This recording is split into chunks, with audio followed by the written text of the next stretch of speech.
Good afternoon and welcome back. I hope you anyway, enjoy the break. So I just want to summarize this piece on change and resistance to it, and then I'm going to talk about board culture.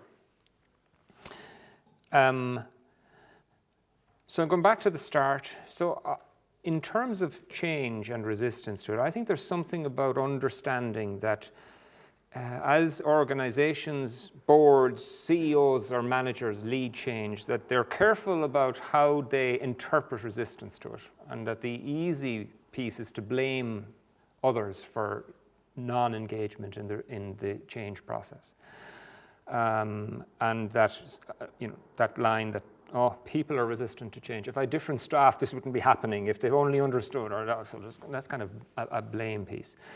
And it's more complex than that. And I think we know instinctively that it's more complex than that, and that it's got to do with whether people feel that the change is forced on them, if any choice, if their deepest fears are acknowledged. So there's something about how the leader who leads change, what's their attitude to resistance. Trying to be more complex and subtle about what's the problem you're trying to solve, and using either of those two frameworks that I've identified there to help unpack the situation.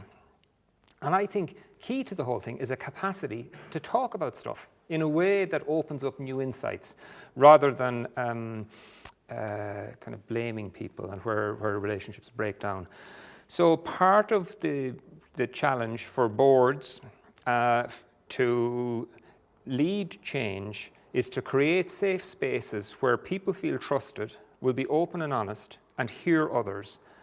And that will result in greater levels of ownership and more sustainable change programs.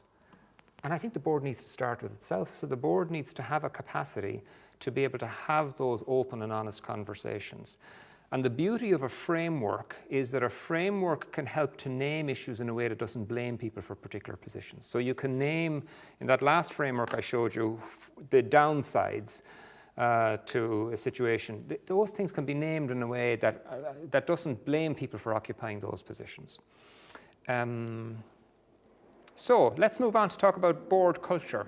One of you online talked about, and I mentioned this earlier, taking on the role of chair of the board and encountering a situation where the board has a way of doing its business that doesn't allow much time for discussion and debate. And again, I think that's part of a culture of a board. So I'm just going back to this framework.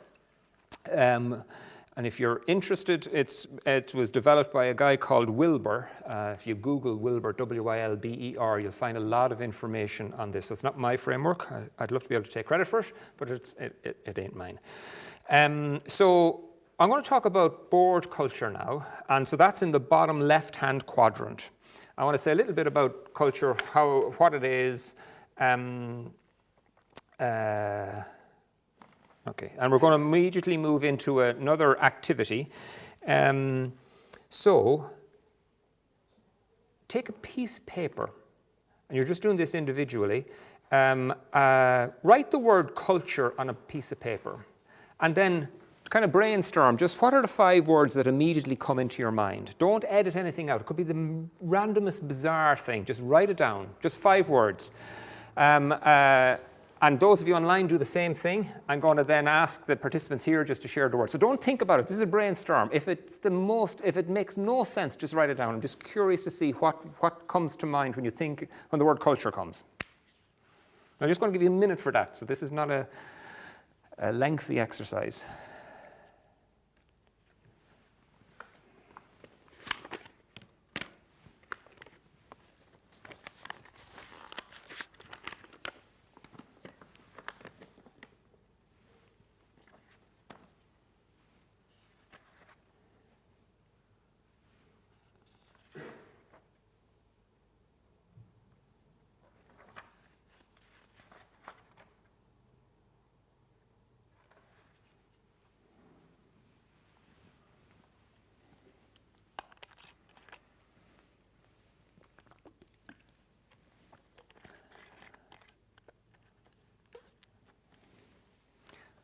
Okay, those of you in the room, you have my full undivided attention, unfortunately. So we have two people here in the room. For those of you online, you can't see that. We had a third, but they had to leave early. So, either of you, just give me a flavour of one or some of the words that you came up with. I came up with beliefs, customs. Beliefs and customs. Okay. Thanks, Margaret. Pio?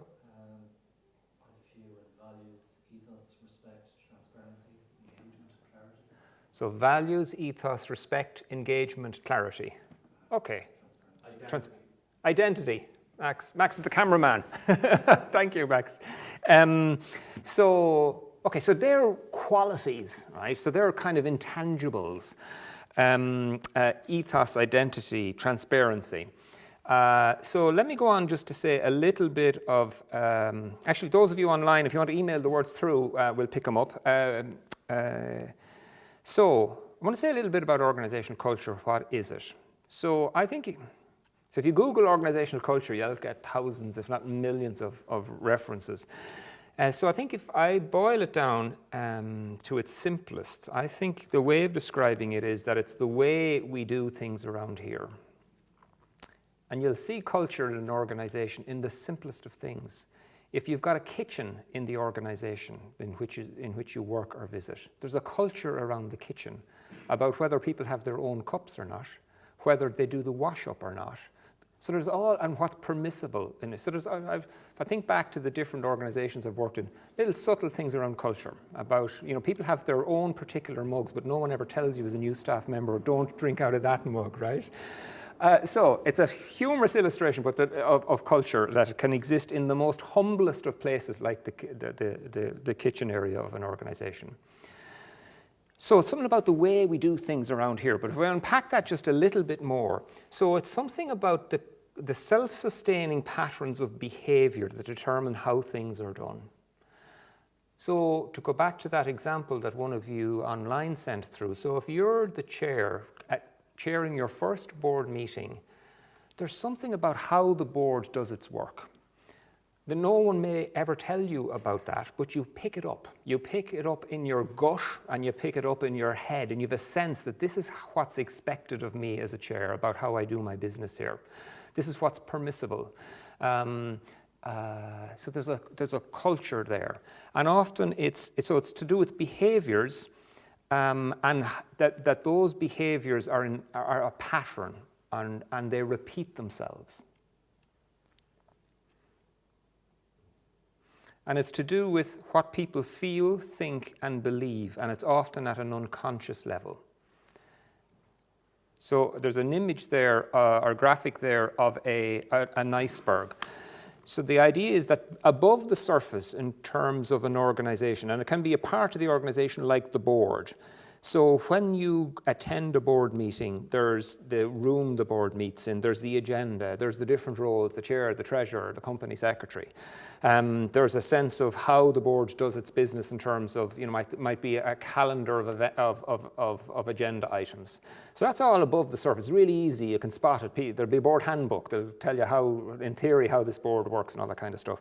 But below the surface, there's a whole culture that says, this is how we do our business around here. And it'll also say, to go back to that example that one of you sent in, how open is the board to having high-level discussions? How open is the board to having disagreements? And you'll get a sense of that when you're working with the board. So there's a cartoon there, and I'm going to read it out because the print is really, really small. And it says, so there's a group of 4 people looking up into the sky at an individual who's trying to fly. And that person who's trying to fly says, once you've mastered this simple technique of flying, we'll move on to something more challenging, like changing your corporate culture. Okay, so it's humorous, but actually I think it gets it. So culture is something that's really hard to get to grips with often. And it's powerful because it shapes behaviors and attitudes in the organization. And it's often difficult to access and to work with. So, for example, in membership organizations, part of the culture of membership organizations is the value that's given to autonomy within the organization and the primacy role of members often versus staff. So if you're trying to professionalize an organization by bringing in staff, often there's a tension there. The culture says, I can think of several organizations I'm familiar with. The culture of the organization says, we need these staff because we need to professionalize. But the culture also says, we prioritize or we see as more, the members are a higher, there's a hierarchy here. You never see it, no website will say we value our members more than we do our staff, or we value the contribution of members more than staff. But that's the culture of the organization. So if I just go on to say a little bit about how do we tend to encounter culture. So and there's a couple of different levels. So at one level, it's the artifacts, so the things that are visible. So if you think of where does the board have its meetings?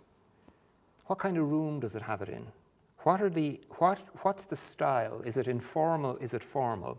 What's the seating arrangement? Where does everybody sit? Does the chair sit in the same place all the time? And who sits to the right and to the left of the chair? I've seen subtle struggles around board tables about seating arrangements. And thank you very much. Contributions coming through thick and fast from you.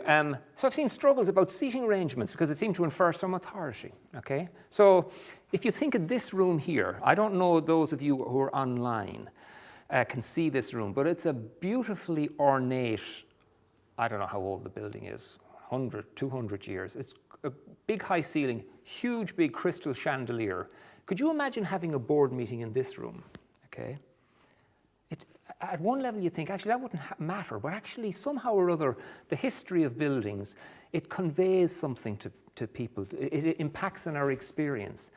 Whereas if you were having a board meeting in a beautiful modern building that had huge big glass frontages and it was facing out onto a spectacular panoramic view of the sea, and the board chose to have its meetings there.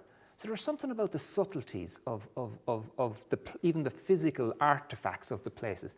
What's on the walls? So there's nothing on the walls here. I've been in boardrooms where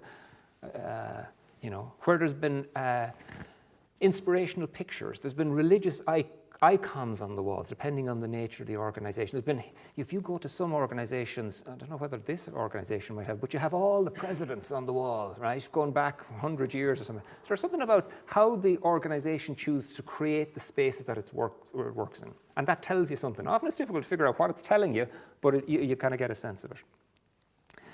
Then you have what are called espoused values and belief. So this is what you'll see on the website. So organizations will say, this is our vision, this is our mission, these are our values. And you, as a board member, the likelihood is you'll get a handbook and it'll tell you what your role, your responsibility is, things like conflict of interest, confidentiality, all that kind of stuff. So they're the espoused values. They're the things that they'll say, these are important to us. And they shape the culture of an organization. But actually the third one that's often the most powerful is the basic underlying assumptions. These are the taken for granted beliefs and values.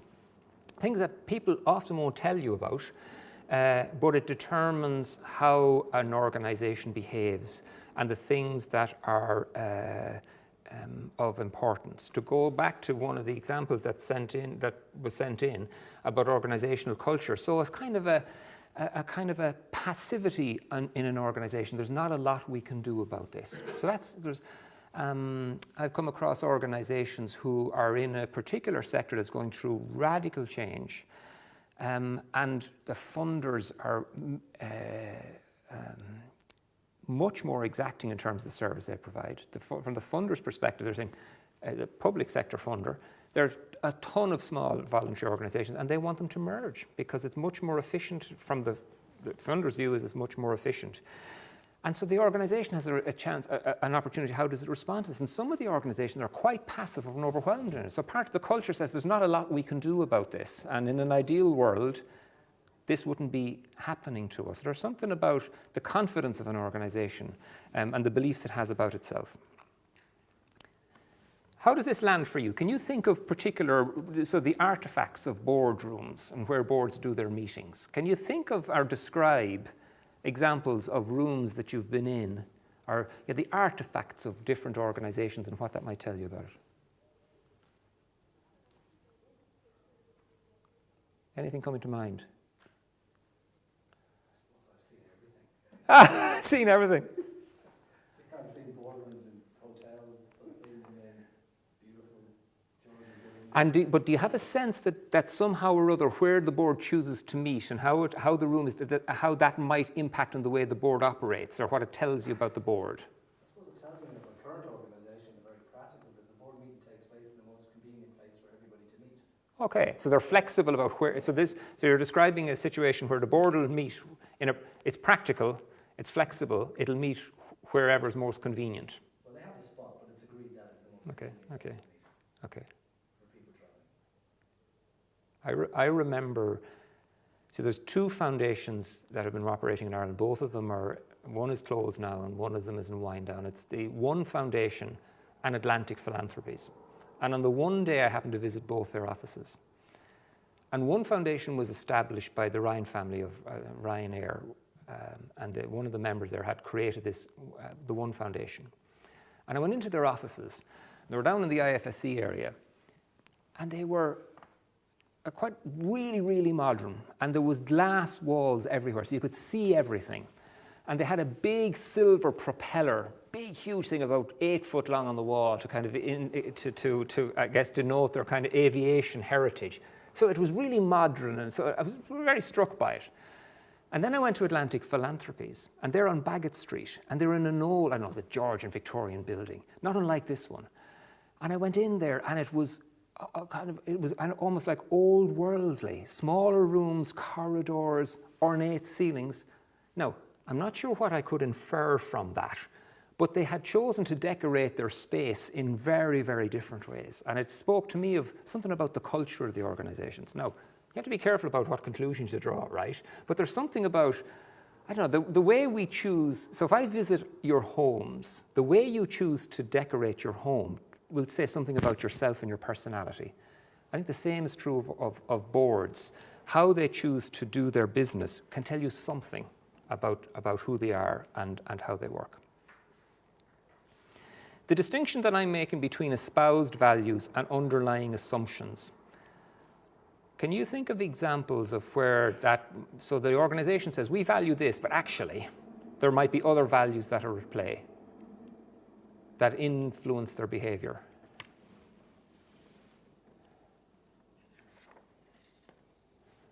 Any examples coming to mind?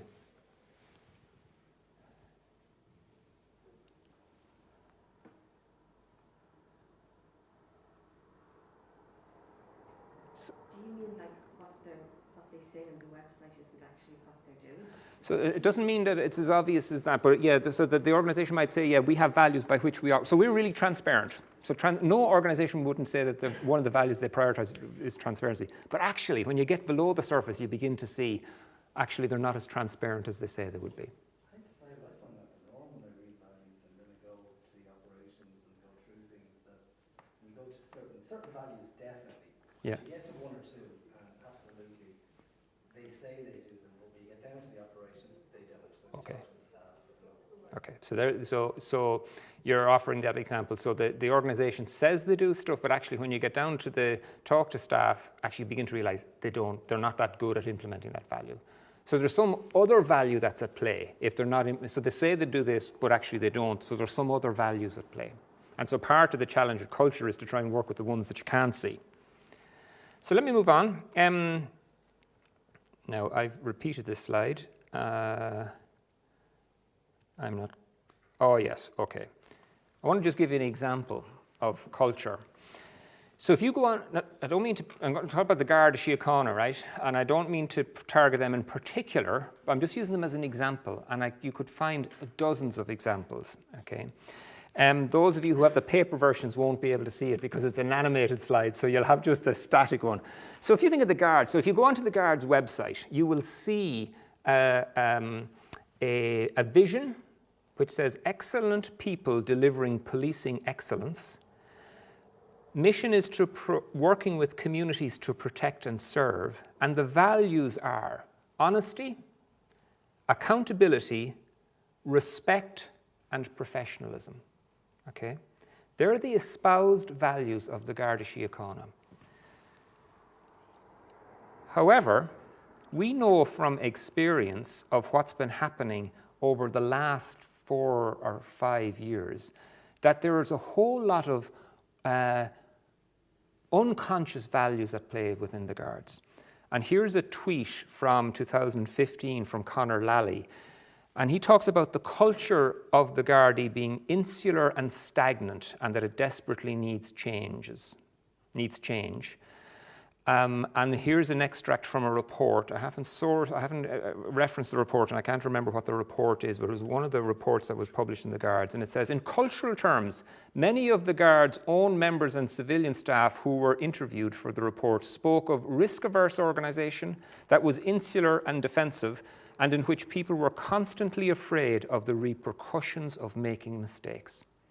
So for me, that illustrates, if you go onto the Guards' website, you see these values around honesty, accountability, respect, and professionalism. And they're absolutely powerful values. And I have absolutely no doubt that they're in the Guards, right? But actually, there's another set of values as well. And it's about being risk-averse, protecting yourself, feeling vulnerable, and consequently protecting yourself, afraid of repercussions of making mistakes. And there's probably, in terms of trying to interpret some of the stuff that's been going on in the Gardaí, around the penalty points, their attitude to whistleblowers, it suggests that there's all sorts of other values that are at play within the Guards that you won't find on the website. Now, the purpose of this, me referencing the Guards, is not to whip the Guards, right? But it's just to use them as an illustration that often, always rather, within organisation, there's the espoused values that they say they operate to, but there's another set of values that are operating within the organisation that you can experience, but that they're equally, if not more, powerful.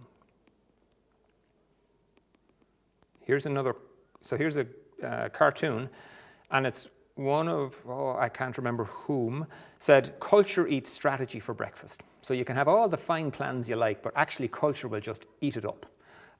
And certainly that's, actually, is that your experience? I was going to say that's my experience, that culture eats strategy for breakfast. So the idea is that you can have all the plans and say, we're going to do this, this, this, and this. We'll have these values, this mission.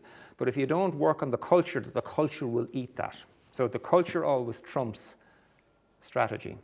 Is that your experience? Culture, in my opinion, reflects the behaviour of leaders. And within the organisation, the leadership behaviour will be mimicked. So, Okay. it's the analogy you used yesterday, the fish rots from the head. So, if the senior people behave in a certain manner, and the same thing with the grace of management style, you will find that filtering through the organisation. Okay.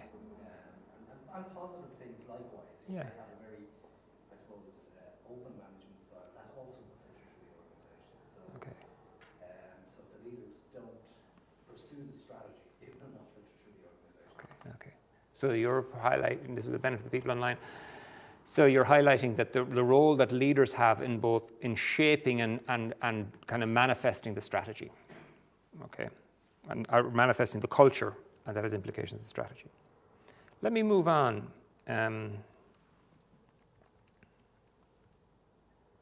So some observations from my experience of working with boards and being on boards.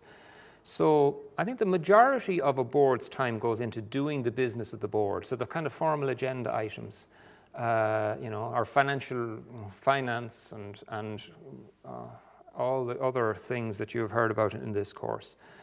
But that it doesn't pay any deliberate attention to the culture of the board. So if you went into a board and said, could you please describe what's the culture of this board? I imagine that most boards would look at you with a kind of a glazed look or a kind of an intimidated look. Whereas if you said, have you signed up to the government? Could you give me a copy of your governance compliance code? Or they say, yeah, grand. Do you publish your annual accounts? Yeah, I do.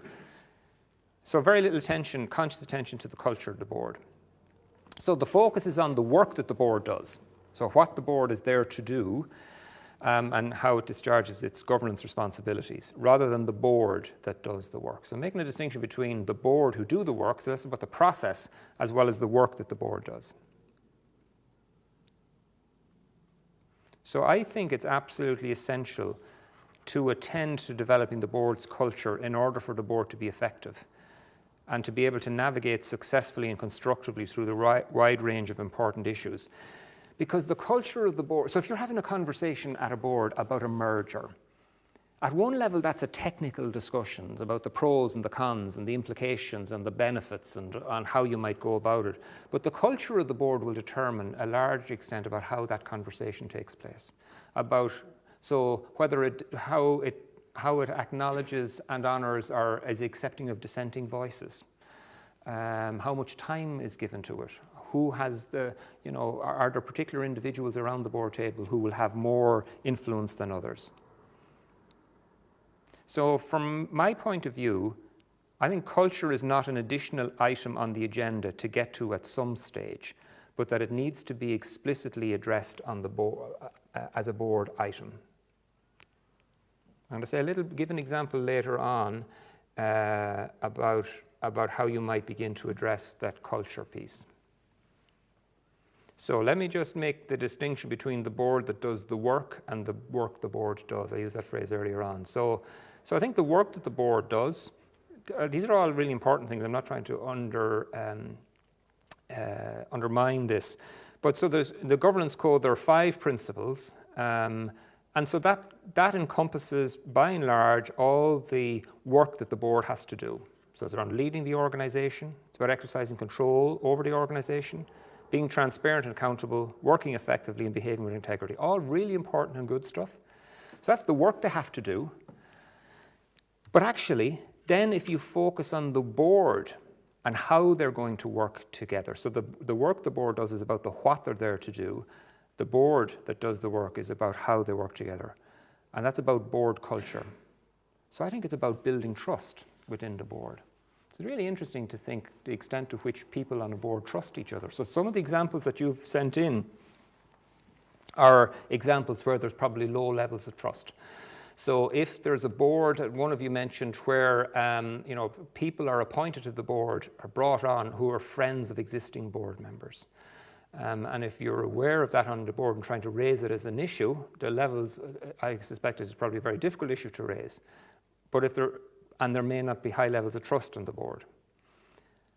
Another piece is around the capacity of the board to have what I call mastering conflict. So I think conflict is a really positive thing, an important thing. I don't mean to suggest that it's inappropriate.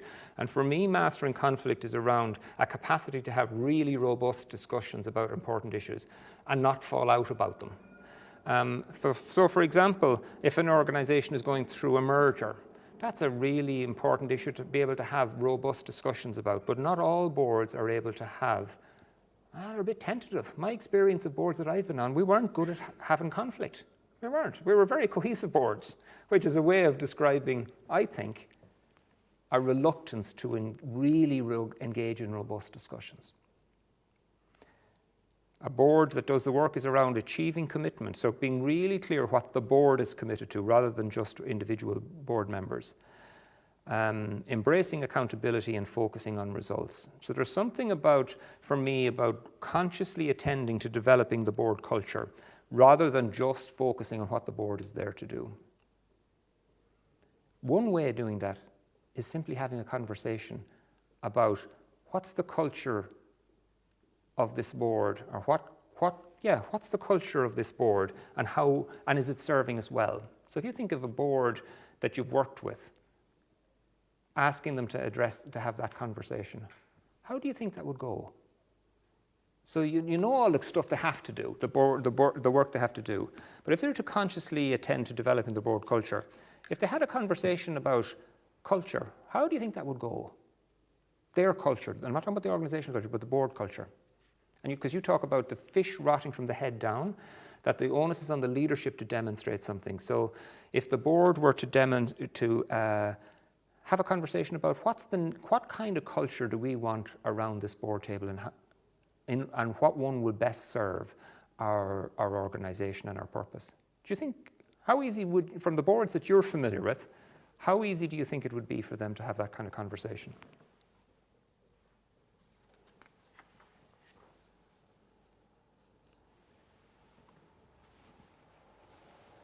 I did report unless people comfortable with each other and feel safe to be able to. Okay. Because, like, that's like really an inward review of yourself and your board members.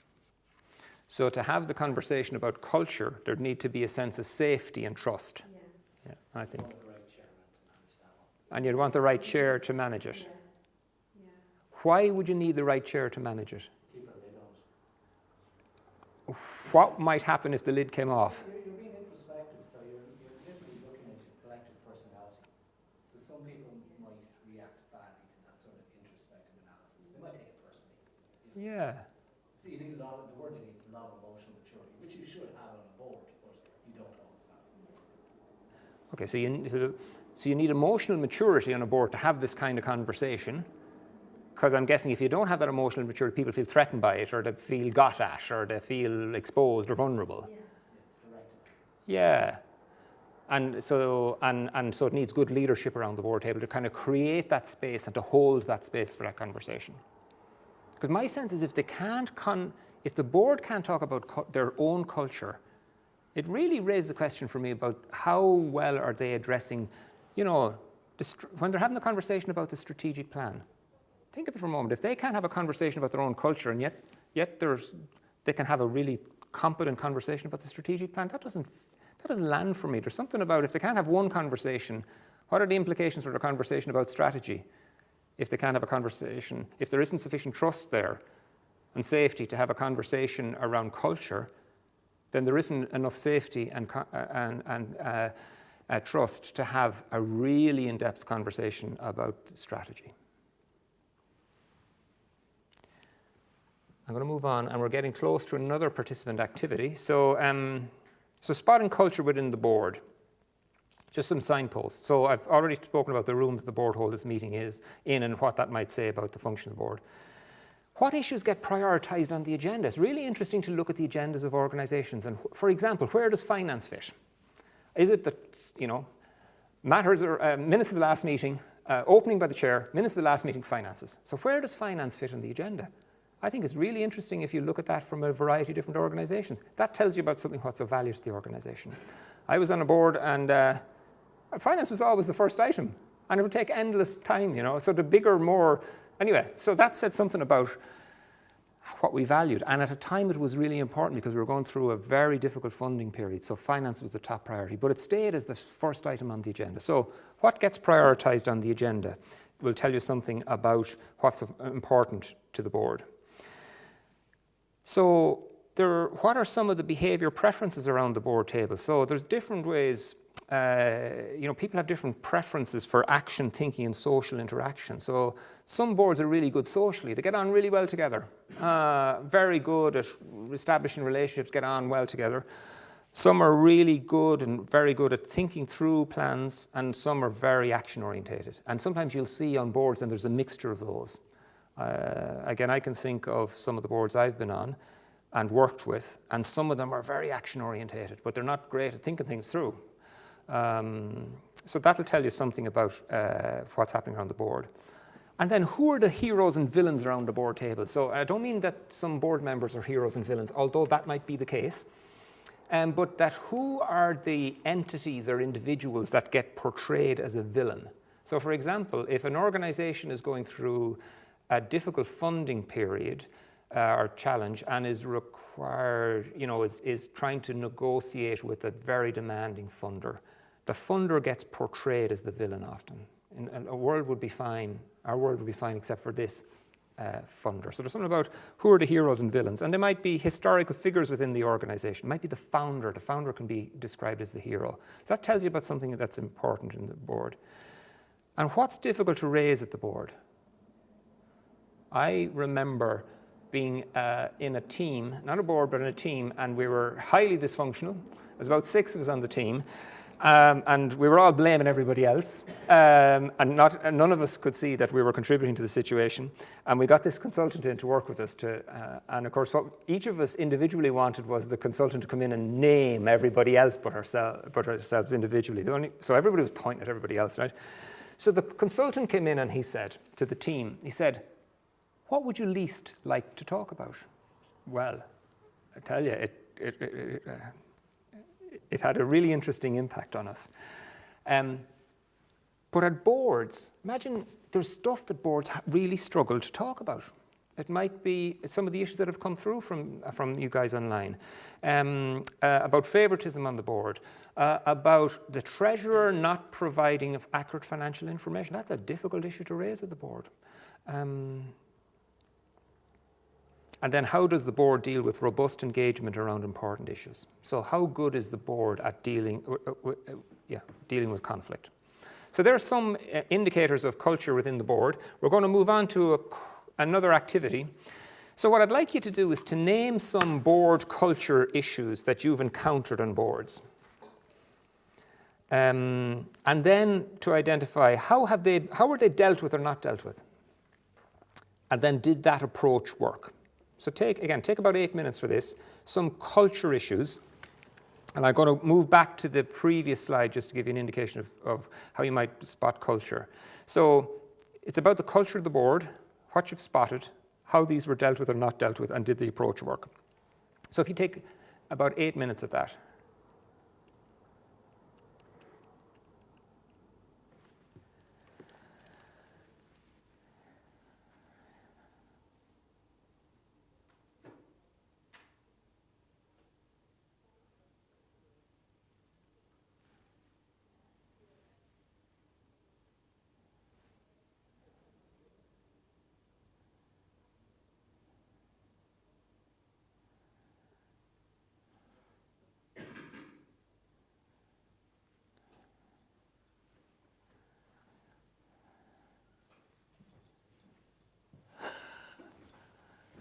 Thank you very much. That's just a question. Okay.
So welcome back, those of you online and those of you in the room. I'm going to read through some of the feedback that you've sent through, and this was in response to the question, name 5 words that come to your mind when you mention culture. So Maria sent in 5 words, and they were identity, past, rigid, inflexibility and perception. Stephen, behavior, ethos, good, bad, atmosphere, way of doing things. Martina, attitude, the way things are done, environment, belief. Aidan, positive, supportive, reputation, diverse, idealistic. Maureen, closed, dominated by family members and selected friends, and bullying. So a wide range of issues that are part of a culture of an organization. For those of you online, I was just saying here that increasingly in the work that I do with organizations, I'm finding that a capacity to work with culture within an organization, either at board level or executive level within the is the new, I think it's a new horizon for organizations to work with. It's really, really difficult to figure out how to work with it because it's so nebulous. The skills and competencies within organizations at a board level are often geared towards much more technical stuff around structures and processes. So it's whereas to work with something as nebulous as culture is a real challenge for organizations. Those of you online, just to give you the benefit of the conversations, the work that was happening in the room here. So one of the issues was around conflict at a board level. Conflict between the chair and a board member and an ineffective chair. And the way the organisation dealt with that was just to let it run its course and wait for change of board members to deal with that issue. And the other issue then was around different cultures, that you might have a different culture at a board and at executive level, so that there might be very different ways of thinking and behaving. And I gave an illustration of at a board level, you might have a very conscious, conservative, cautious board because they're feeling the burden of responsibility in terms of compliance. And you might have a much more entrepreneurial executive, and that it can produce quite significant tensions. One of the questions that's come through from John is, should there be rotation of board members and maximum time on the board to allow for fresh blood? I'm going to pass that to the people here. Absolutely. Yeah, absolutely, and yes, otherwise, if you don't, well, the answer is in the question. I think you don't get fresh blood, fresh thinking. And in fact, one of the other issues that named here was that and of a groupthink, that an organization, that the people who founded the organization stay around and there's a groupthink and that they're not moving on with the times. So that's a further reason why you would have rotation of board members. So I think it's expected and accepted that rotation of board members and maximum time is absolutely essential. And in fact, I think that the governance code for social housing organisation has an explicit requirement. I'm looking to you, Pio, because I think that you're familiar with that sector. Has an explicit requirement that there would be rotation of board members. Yeah. So, yeah, is the answer to that one. So let me just say a little bit about, so we've done that activity. So some suggestions from my experience. So I think it's really important for the board to invest time in a conversation about the board's culture. Just talk about it. Okay, and one way of having a conversation about a board's culture is to have a conversation around these 3 questions. Now, this takes time to set up, and the point that was made earlier, there needs to be some level of trust and safety, and it needs to be well led in order to create that safety. But ironically, if you have this conversation, it actually can create safety and trust. And the first question is, why am I here? So why are you here? One of the boards that I've been on, we were a newly formed board and we had this conversation. We took 2 hours at it and we had somebody to facilitate it because we felt that the chair couldn't participate in the conversation and facilitate at the same time. And it was absolutely fascinating why people were on the board. and what they brought to it, and their own little kind of personal stories as to how they ended up on the board and why it was important for them to be on the board. The second question was, what values do I want to shape our board working together? So what values? To name the values. And we named lots and lots of values. And we didn't try and spend any time narrowing them down, but just naming them. So some people wanted to be, again, go back to entrepreneurial. Some people wanted there to be a good conversation around the board, space for strategic thinking. So there was a whole variety of values that people wanted to see manifested in how the board worked together. And then the third question was, so values are fine because they're often up there, you know, and it's hard to link an individual behavior with a value. So we said, okay, so what behaviors are expressions of these values? So for example, one of the values, if I remember, was around, you know, space for people to speak and to articulate kind of oppositional positions. So a behavior that would go with that would be, you know, listening, hearing what the person had to say, not defending your own position, but being curious about the other's position. So I think they're really interesting. 3 simple questions, but powerful questions for a board to set aside 2 hours. So you can't do this and you do it as a special meeting. You wouldn't say, we've done our risk register, our financial, our annual report, and now let's have a conversation about our culture and we've 20 minutes for it. I think you'd create a specific space for it. You might even use a different space than the usual board meeting. And you'd have those 3 questions. And I think that's a powerful way of surfacing the issue about a board's culture. And a way of following on from that is to do a note of that conversation, capture the high point, you know, the main points of it, forget about it, and then about 6 months later, 9 months later, go back to it and have another conversation. Say, okay, in terms of what we said about the values and behaviours, are they evident in the way we're working together? So here's another, an additional way, but you'd need higher levels of trust and openness and safety for this, for a board to say, well, what aspects of our board's culture enable our work and what limit our work? That's a more difficult conversation because it's easy to name what enables, but what limits our work? But again, it can be a very useful way of having a conversation about board culture. And then one of the things is to recognize how you're contributing to the board's culture as a member or as chair. Often, if there's a problem about the culture, people are well able to identify how others are contributing to the situation, but not able to recognize how they're doing it themselves. So, how are we doing for time? What time is it now? 16:35. Okay. So this is the final piece.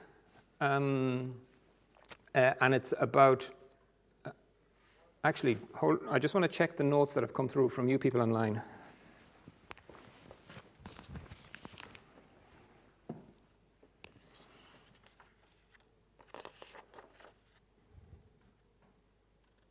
Here's an interesting one. I'm not going to say who made the contribution, but anyway, so just looking at the first line, so this is a culture issue, right? The secretary being a drama queen. So there's a one to, wants to be involved in everything, complains when someone would do something that they thought was within their role. And so, drama queen, high level of ego maintenance there. That's the reality of it, okay? And yet not delivering, actually. So, and not doing what they're supposed to be doing, but anyway, so okay. So how would you deal with that, I wonder?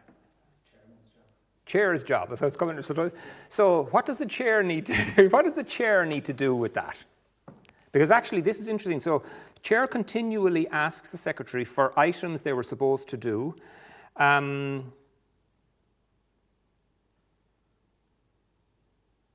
And if the secretary complains, the chair reminds them that someone else can do it instead. Okay. So how would you deal with that? Secretary is a drama queen.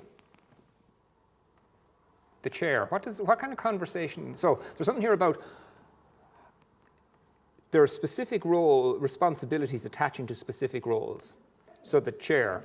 Working for you, it's an off-site conversation. You take it out of the boardroom and the chair has a very frank conversation with the secretary about the role and what they should do, what they shouldn't do, and what they should prioritise at the meeting. So chair has an off-side conversation with the secretary, being really clear about what their role and responsibilities are and what the expectations are from that role. And now where do you think that will get you?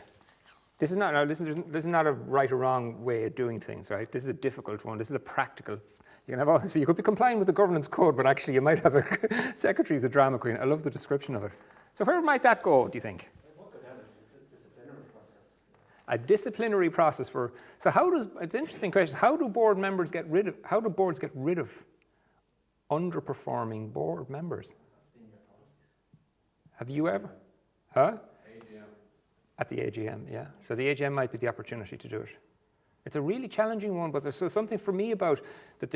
It's about trying to have a really adult conversation with an underperforming board member and being really clear that this is your expectation.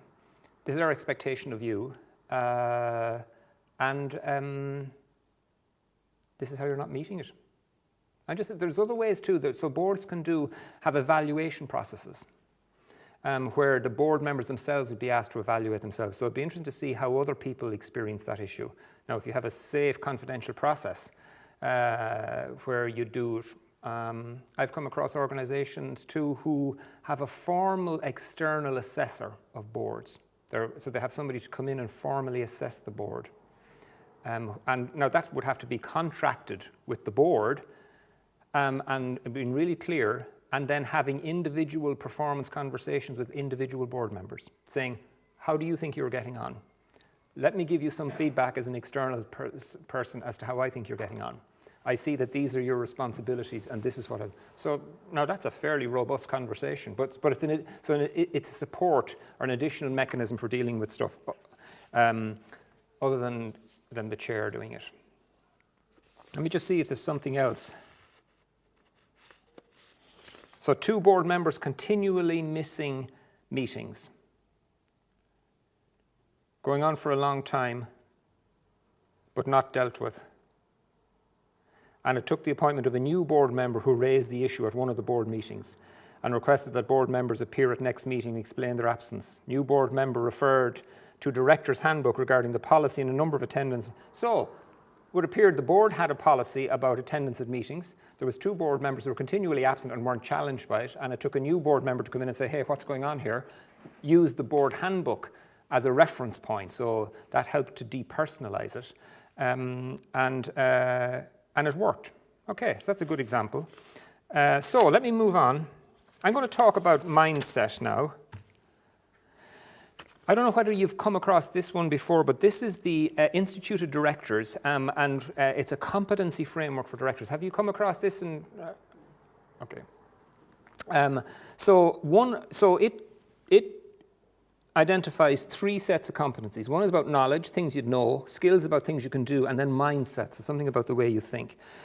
And one of them is about aware of self and others. And Pio, you mentioned that for a board to have a conversation about culture, there need to be good level of self-awareness. So I'm going to talk a little bit of a particular way of thinking about a mindset.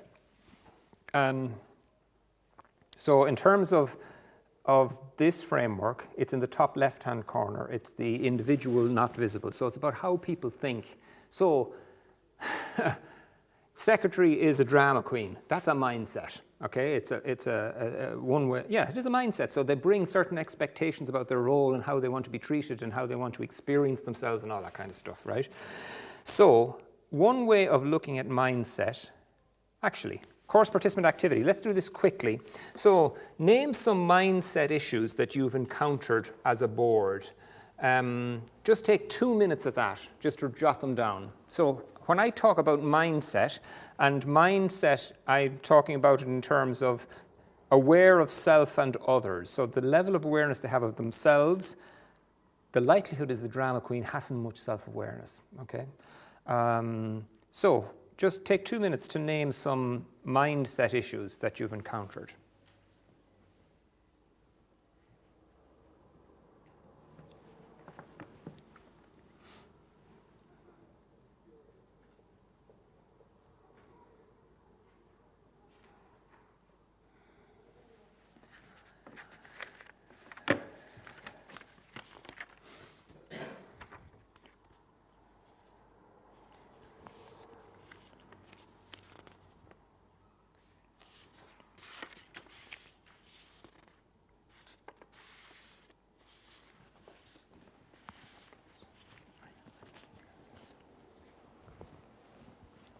Okay, so just mindset issue, Margaret?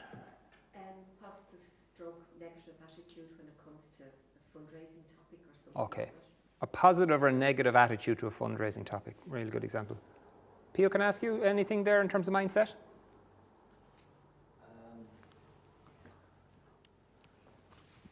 I've experienced a board member with a conflict of interest because they made a promise outside the board they couldn't deliver and then tried to steer the board Okay. in a certain direction. So the mindset, so a board member who had a conflict of interest tried to steer something outside the board and then, did something outside the board and then tried to steer the board in a particular way. So the mind Wouldn't accept the unity of the board. wouldn't accept the unity of the board. Okay, so that's the mindset thing. Okay. I'm going to introduce you to a way of thinking about mindset, and it's called Belbin team role profiling. Either of you here in the room ever heard of Belbin? Okay, Margaret's heard of it. Pierre? Okay. So what Belbin talks about is that it's a tendency to behave and contribute and interrelate with others in a particular way. So we all have a particular way of engaging with others, according to this model. And what they identify in Belbin is that there's 9 different team roles, and each of us has a combination of several of them. It's a bit like, think in terms of a cocktail, okay? And of the 9 roles, there's 3 action, 3 thinking, and 3 social roles. And part of the benefit of being aware of what your own particular profile is, that you're able to use your strengths to advantage and manage your weaknesses. So I'm going to go through this kind of quickly, but I think it's an interesting one. And as I go through it, you might think, where's your tendency, okay? I'm not going to ask you to reveal it, but I think when I've introduced this to people before, I can see them, their brains are whirring. So there's 3 action-orientated roles, and I'm going to describe these in more detail, but this is just to give you an overview. So there's 3 action-orientated roles where, if you think, so their energy is around action. They like doing stuff, okay? The social-orientated roles, their energy is around people and connecting with people and meeting people. And then the thinking roles, their energy is around thinking about stuff. So for example, the plant is one of the thinking roles, and they're people who are great at coming up with new ideas. So you can well imagine that if you've got a plant and an action-orientated role, the plant will be thinking about stuff, wonderful stuff, great ideas, multitude of ideas, and one of the action roles will be sitting there waiting for the final decision to be made to just get on with it. I remember working with one team, and they were having this big long discussion about what they were going to do, and they were thinking about it and talking about it, and they were identifying all sorts of possibilities. And there was one person that wasn't contributing, and I said, I'm noticing you're not contributing. She said, I'm just waiting for them to make a decision, and then I'll get on with it. So she was a real action-orientated role. Okay, and each of us is a mixture of all 9, and we have a couple that we're really strong in, and you might have a mix. So you might have. Your 3 strongest roles might be, 2 action and 1 social, or 2 thinking 1, a social 1, and an action 1. So I'm going to go on now and just describe the different roles and the energy and strengths that they bring. And part of the challenge, I think, for a board is to think, what kind of range of skills and behaviours and mindsets have we got around the board? So often boards are recruited on the basis of, we need a solicitor, we need a finance person, actually, because they'll bring a financial expertise. So we recruit people for their knowledge and their skill set. This is about the mindset that they bring. My experience is on teams that you could have the most brilliant people, but actually they mightn't be great at working together. And a way of understanding how they work together is in terms of Belbin. So let me just tell you, it's what's called a team role story. So this takes you through the 9 different roles. So I want you to imagine a group of people formed, but that they're going around in circles, lots of questions, and you'll see that this is slightly cartoonish, so you'll see that on the right-hand side, there's somebody coming through with a light bulb. So that introduces the first role, and it's called the plant. So the plant is great at generating new ideas, tons of ideas. I worked with someone who was a plant, and she said that her staff would say to her, thank you, that's enough new ideas for now, okay? So they had her measure. So plants are great. You can, people may well be coming to mind for you. Lots of ideas, new ideas, really radical ideas. So the plant, great to have in a team. But not all of their ideas will work or sound. So you need someone who's going to help think things through. And that brings in the monitor evaluator. So monitor evaluators are really good at thinking things through and evaluating things and the pros and the cons. So if you think of people in your work or personal life who are good at thinking things through, you give them an idea and they say, yeah, well, on the plus side and the minus side. That's the monitor evaluator. But in the discussion about the pros and the cons, arguments start. So you need someone who's going to identify talent and develop team members and kind of pull things together. And so that brings in the coordinator. The coordinator is one of the social roles. And actually, each of the roles has a symbol, and you'll see that's a conductor. So there's something about pulling people together. But, so you might have lots of ideas, lots of thinking, somebody coordinating everything. But is the team getting anywhere? And this is where you bring in one of the action roles. And it's the implementer. And the implementer is really good at getting work organized, figuring out what to do and when, timescales and things like that. But another action role then is concerned with getting things done to a high enough standard. And they're called the completer finisher. So they're concerned with getting stuff done to a high standard. So for example, I am not a completer finisher, and my house is littered with incomplete DIY jobs. I'm really good at thinking up by stuff, getting excited by it and starting it, but I don't complete. So I'm not a completer finisher. Creates interesting conversations around the house because my wife is a completer finisher. So the completer finisher is really concerned with doing things to a high standard. I have an in-law and they say, near enough is good enough. So they're not a completer finisher. They're an implementer. They like getting stuff done, but near enough is good enough. A completer finisher wants to polish and perfect and make sure it's done to the best, right? So another role then is concerned within the team about the outside world, and they're called the resource investigator. So they're the person who's in the team but knows what's going on in other organizations. So if you're thinking in terms of a board, they might be people who know what's happening in the regulatory world. They'd have connections with funders, all that kind of stuff. So it's one of the social roles, and they're mostly concerned with what's happening outside of the team. But you have lots of ideas, lots of discussion, lots of action, but the team can lose its direction, and you'll see this kind of menacing figure bursting open in the doors, and they're called the shaper, and they set direction. So a shaper is someone who will say, grand, we've had the discussion, we've had the conversation, and we're doing this, okay? So lots, really positive energy, and you'll see the symbol there is the whip, okay? But the shaper can ruffle a few feathers because they will say, we're not doing this, and we are doing this. And they'll shorten conversations, endless, what they might describe as endless conversation. That brings in another role called the team workers. So team workers are concerned with harmony within the team.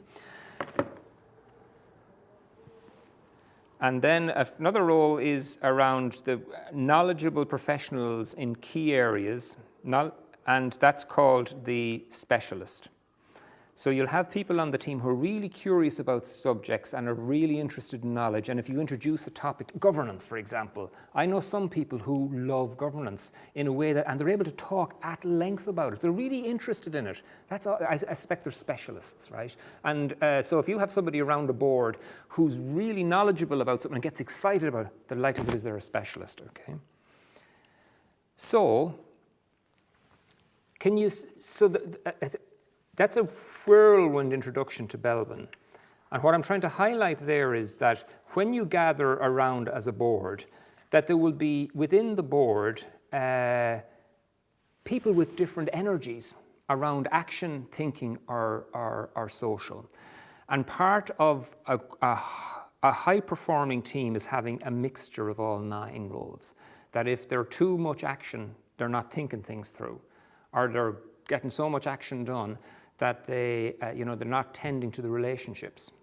I worked with one team, and they were all shapers, so they could set direction. So they'd say, "We're doing this," and they'd find themselves in a place to do something, but they hadn't thought it through. They hadn't thought about the back of what other stuff needed to be done. Our plants, who had great ideas and were really sociable, but actually they weren't great at following things through in the kind of A, B, and C. I'm conscious of the time, and we'll finish promptly at 5. Quick question. Do you recognize yourself or others in any of these preferences? Can I just instinctively, do you recognize? Yeah.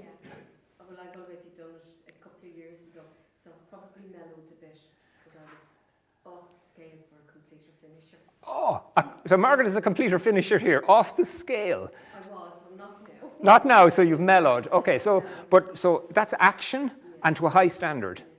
Okay, you like to, okay. So completer finishers often will get stuff, even as the deadline is looming, they're still working on it, completing it. Is that part of your, okay. Any other roles other than the completer finisher can you remember? Yeah, team player.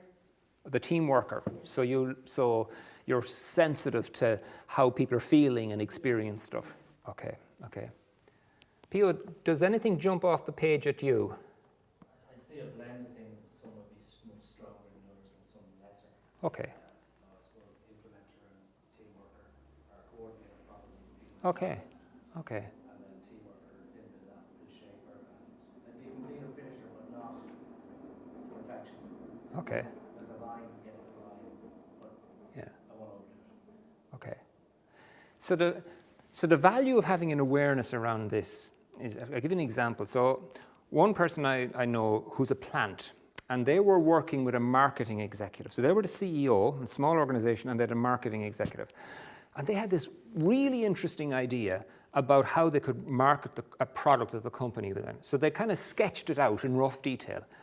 And they gave it to the marketing executive, and they said, can you work out the detail of that and come back to me? And the marketing executive was a completer finisher. So they took it. And they worked it out all of these have gifts, right? But they also have a kind of a shadow side or a negative side. So they worked really hard at it for the week. They researched it and they polished it and perfected it. And they had to draft up something, right? A one-pager, which was a kind of an offering. And they worked on it and they refined it and everything. And they went back to the CEO, who was a plant, the following week. And they said, here's this that I've worked up that you asked me to do last week. Do you know what the CEO said? What? I asked you to do that. The CEO had moved on. It was just an idea. And the marketing executive was absolutely furious because they'd put so much work into it. And then the CEO said, okay, I'll have a look at it. And they went through it with a red pen, right? And they gave it back to the marketing executive. The marketing executive was just fit to burst. And the plant couldn't understand what was going on because plants are great at ideas, right? But they move on really quickly. And so what was an idea a week ago, they had forgotten about it. Now, a phrase for that, Max. Yeah. Next problem, please. Yeah, so they're always looking for something new. And they get a buzz on it. So if there was some awareness between those two people of the shadow of their roles, and so they were able to have a conversation about it and restore the relationship. And the CEO was able to say, when I give you something to do, you just need to be careful. I'm not maybe asking you to do a lot of work on something. It's just an idea I have at the moment. And the completer finisher would say, okay, well then you need to tell me when you want me to do really detailed work and then I'll do it, okay? Otherwise you could well imagine how the relationship would fall out. I remember working, so I'm a team worker. I remember working with a shaper and our relationship nearly fell asunder. And I lost confidence because I thought this shaper was I felt they were bullying actually. But when I saw I applied a Belbin to it, I thought, I can see they're bringing an energy in a direction. And I'm a team worker. In fact, they need my perspective because I'm helping to restore harmony in the team because they were ruffling feathers. So there's a question there, how might an awareness of Belbin roles enhance the working of a board? I'm not going to give you a chance to answer that. You can take that one away with you. So let me come to a conclusion. So I'm just going to come back to the 3 learning outcomes that this module was designed around. Understanding the difference between living good governance and ticking checklists. So what I've tried to do is to illustrate some of the complexities in working in a governance context. And the frameworks that I've given you around that one by Wilbur and then the one around resistance to change is just understanding about this, how you unpack and make visible some of the challenges of living good governance as opposed to simply going through the ticking checklists exercise. The second learning outcome was around understanding culture change. What constitutes culture and then how you work with it. And the feedback that you gave just in terms of the 5 words just illustrates some of the challenges of working with culture, because it's so nebulous when it's about values and it's about ethos and it's about what's important and what people think are important and what the history of the organization indeed is something of the culture. And you can feel and experience history within an organization. And then looking at resistance to change and how to manage it. Any final questions before we finish? Because we have 2 minutes. Margaret or P.O.? No, but I found it extremely good. You found it extremely good. Delighted that it was some good. Okay. Okay, so I'm going to finish then. Say thank you. Oh, I've got some more.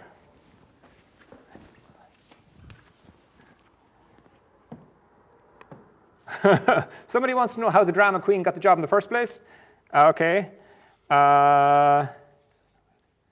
So this is a mindset issue. This is the way it's always been done, therefore this is how we're always going to do it. Really good example. Mindset issues, reluctance from Aidan, reluctance to change, defensive, reluctance to take on work between meetings. Guys, I'm going to leave it at that. So thank you very much. It's been really interesting preparing for this and then also doing it when you have some people in the room and some people online. I hope you found it useful, and I wish you success in putting your theory into practice over the coming days, months and years. Thank you very much.